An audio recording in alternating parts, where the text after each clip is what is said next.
Louisiana Tech recently placed a new jersey in the rafters, immortalizing Paul Millsap in Dunkin dog lore forever, a moment he won't ever forget and carving out a journey for many more to follow.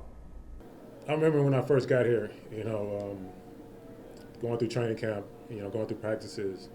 Man, I came in 6'7", 215, playing a center position, right? So everybody was saying, you're too small, you're too small. But Coach Richard and, my Uncle Johnny, they told me, you can lead the country in rebounding. I guess I did a good job in training camp to show that. I looked at them like they was crazy.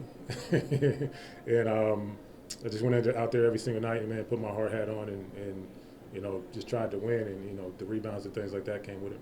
Even years later, Paul Millsap's presence is still wreaking havoc. While the current Dunkin dogs didn't seem to have much bark in the first half against Sam Houston, the shadow of the past showed up the only way he knows how. Actually came into the locker room at halftime telling us, don't leave no doubt after this game, when you go home, be like, you did everything you could do to win this game, and that's what we did. So basically, we just played hard for him, for ourselves, and just didn't want to let him down, losing the game like this, especially when he there watching us play. How about this? We're not playing our best. We're fouling a lot. We're doing a lot of things at halftime. And Paul walks in the locker room. And you should have saw our guys' faces. It was like, this is real. Like, he's really here. He's not just a banner. He's a person. And he spoke to the team. We went out and probably had the best half of basketball offensively that we had. And we probably had the most dominant rebounding numbers that we had to this point. I just think it's good for them to see people that have done it before them.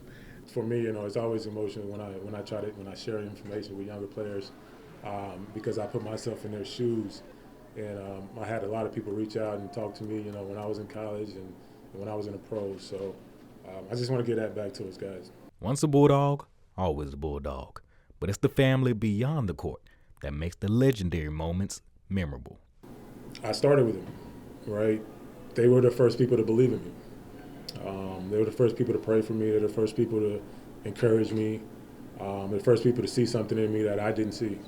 And to have them here in this moment, it's really for them. And I take joy into, seeing my mom cry because, I know how much work she put into, getting me to this point and getting me to that point. So to see that, man, those are the moments that you live for.